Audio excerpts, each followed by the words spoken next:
some crooked politicians are going to find a very strong reason to send more money to another set of crooked politicians, because that's literally, guys, what's absolutely going on.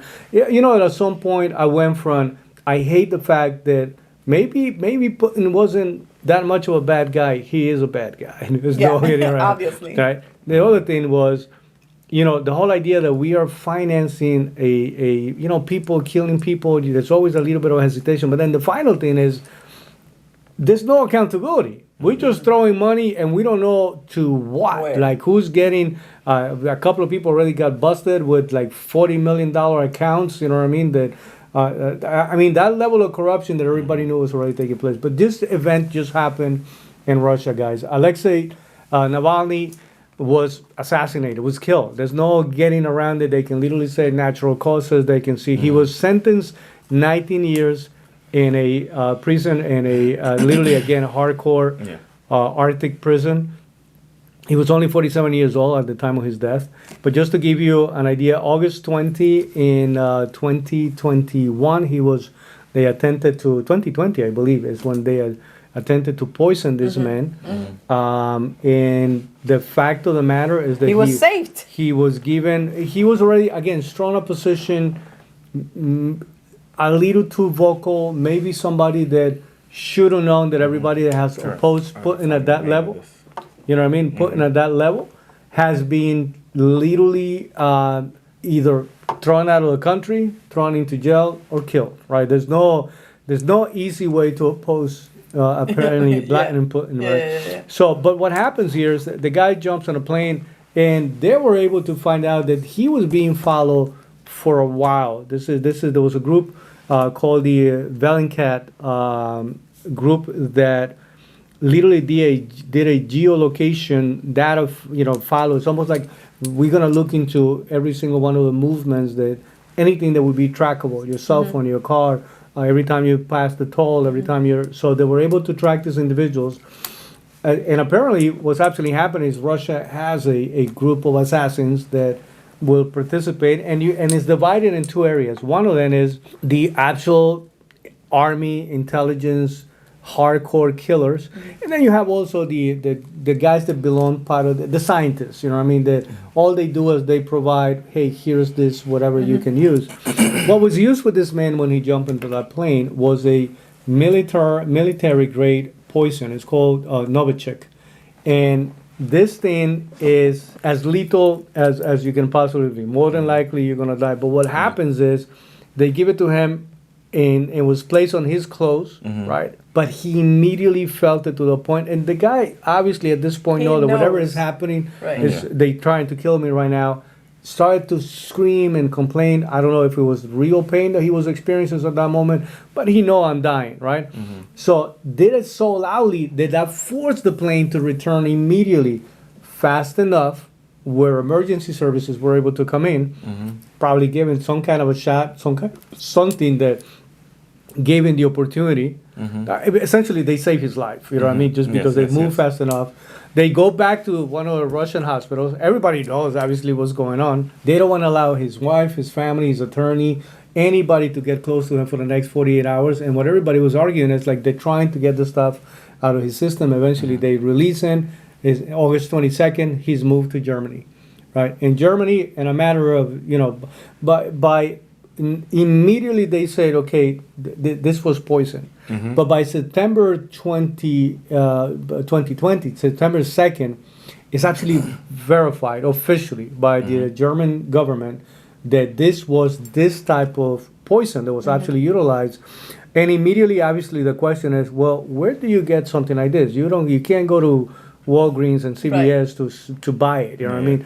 This is something that obviously came from one thing, and that's literally once the choices. You know what I mean? Because when a crime is committed, what the investigator is looking for something exotic, for something that is not common, because that makes it easier to trace. Right? It's limited to a few locations.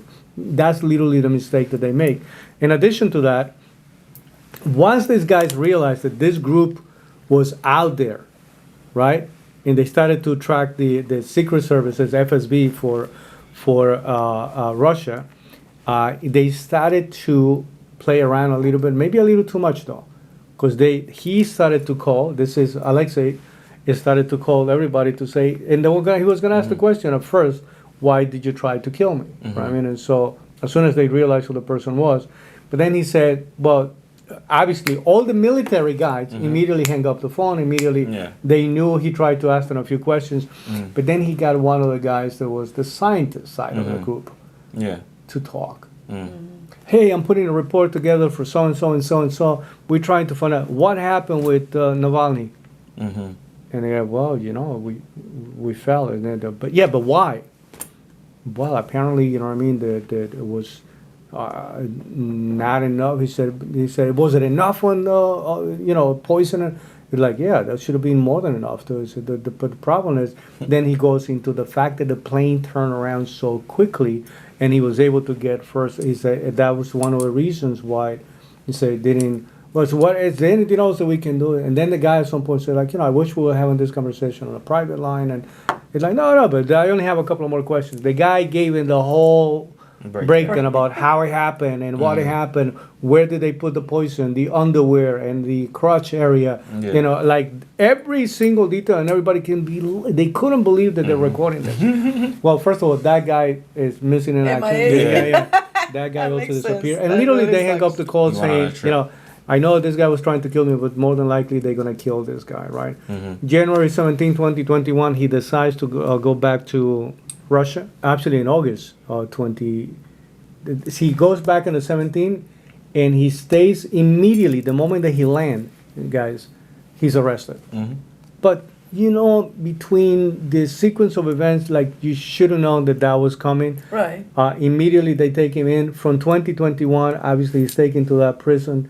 And in August 2023, he was convicted and was given 19 years. The maximum would have been 20.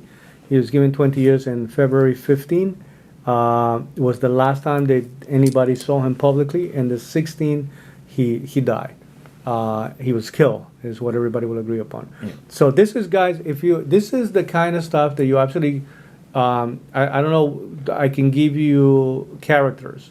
When it comes to watching a movie, this would have been a Mission Impossible plot. You know what I mean? This would have been a Jason Bourne type of plot. This would have been this type of situation that you only think that will happen in a movie, to tap it off, knowing that this can create all the kind of protest and unrest. They told his mother, because now they're not even releasing the body. Why not? Because, again, they need more time. Whatever was done to him, they want to make sure that they can clean it up a little bit. And they told his mother, Yudmila Navalnaya, his wife is Julia Navalnaya. And Julia, again, now what do? Do you remain a symbol? Are you going to continue to fight it out? Children, 20 years old, 19 to 20, and is a girl. They did a TED Talk, like I would highly recommend for everybody to watch it. And for his son, 14, 15 years old. I mean, in a family dynamic, a complete tragedy, right? You know that, and yet the children spoke about their father, knowing that what he was doing was greater than, but you still don't want to get to this type of ending, you know what I mean?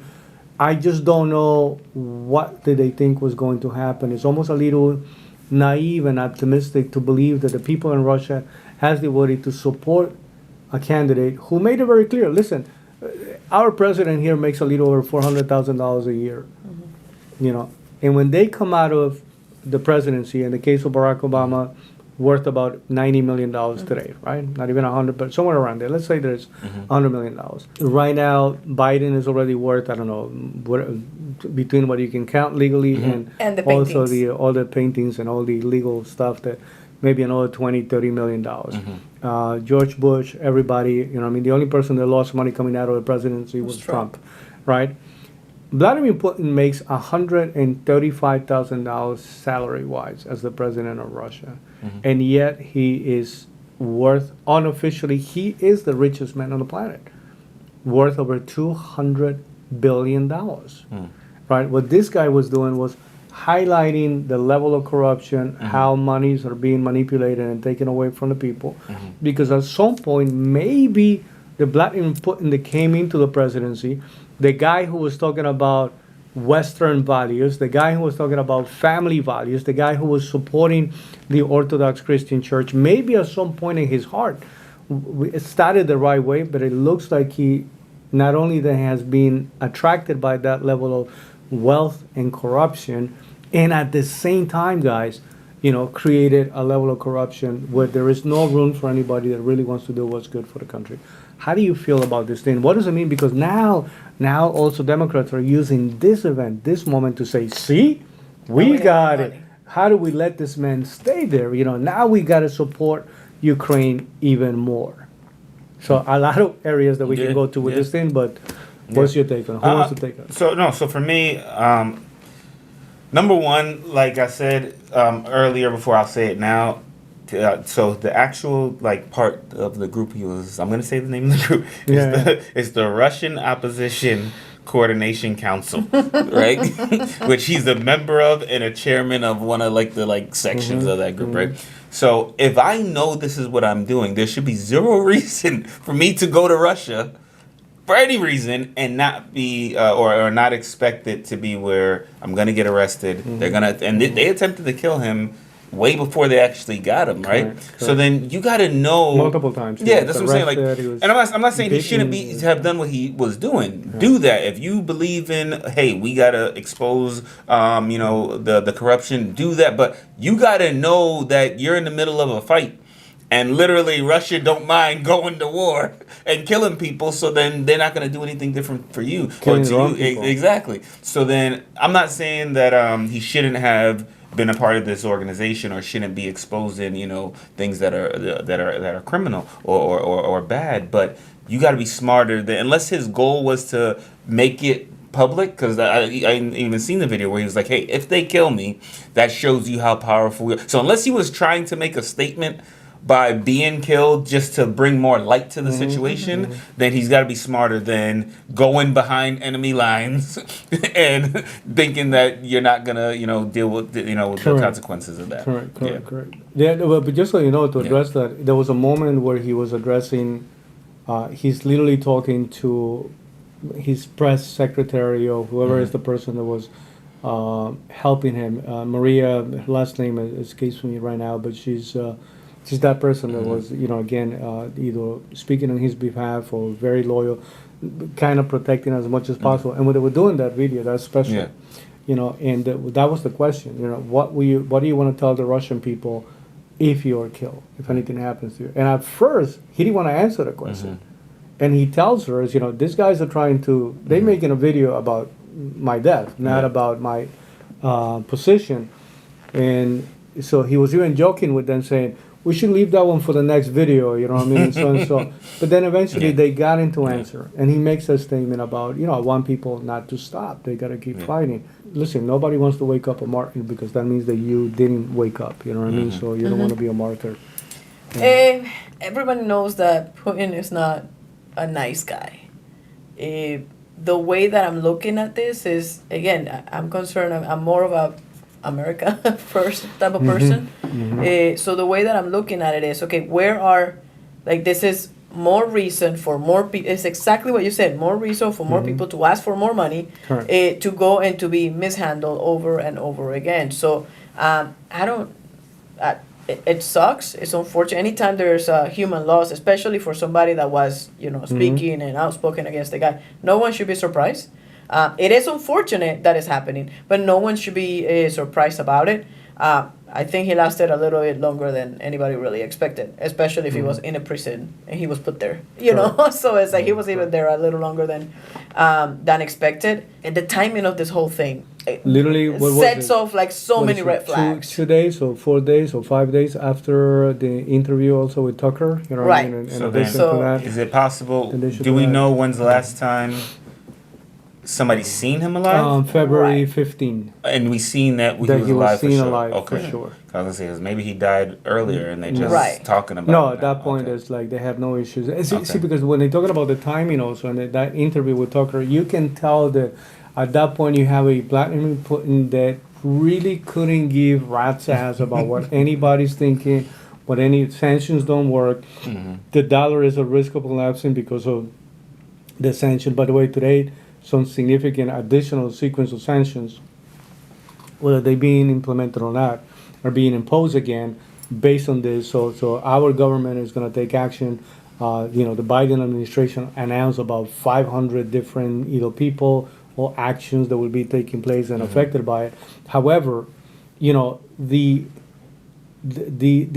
timing is very suspicious because the biggest issue that we have going on right now is you had people. So, I don't want to give any leeway to the possibility or to suggest that I don't believe that Putin has nothing to do with it.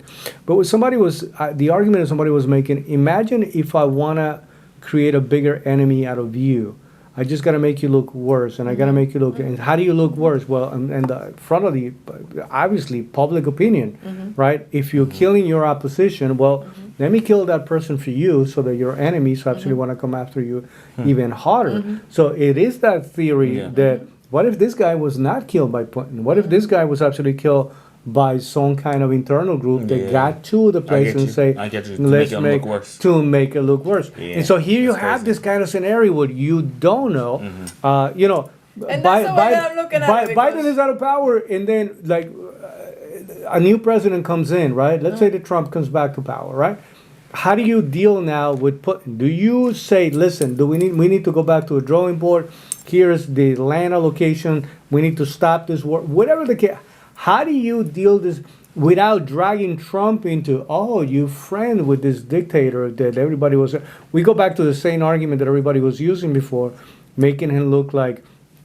But for me, very suspicious about the timing because of the request of the money. Right now, Congress was essentially not approving the kind of money. So now, literally today, President Biden said, "How are you going to morally accept this?" And now, like that. So now you're playing with everybody's emotion. And so that's one. Two, look at what media is doing. Yeah.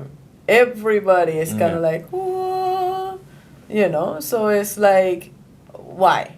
So for me, this triggers more questions than it does answers. Yep. Well, here's the last thing that I will tell you about this, guys. The fact of the matter is that this is a young man, so good-looking, tall guy, would have been probably even a phenomenal president for that country. I think that at this point, anybody is coming across as a more attractive, definitely probably one of the most formidable challengers that Putin has had in a long time, right? Because he was that vocal. He knew how to use social media with a high level of efficiency. But I cannot believe how much he underestimated the level of danger that he would be facing by returning to. Because I can give you names. Listen, the Ayatollah Khomeini from Iran, right? He was in exile and comes back after the Shah is essentially out of power. Fidel Castro, I can give you about Cuba. He's in Mexico when these things, and then he's returning when the government is essentially already collapsing. Correct. Fidel Castro was never in Havana, per se. Even when he came back, he's in the mountains somewhere. You can't even find the guy. He returns into the public eye when the whole thing has already collapsed. Maybe what people are suggesting, in my personal opinion also, maybe he needed to wait a little longer. Maybe he needed to fight the fight. It's just that this is also an election year for Russia. And so how do you run from the outside? How do you do anything? So yes, they knew that his life was going to be on the line. But unfortunately, this is the way it is. Crazy.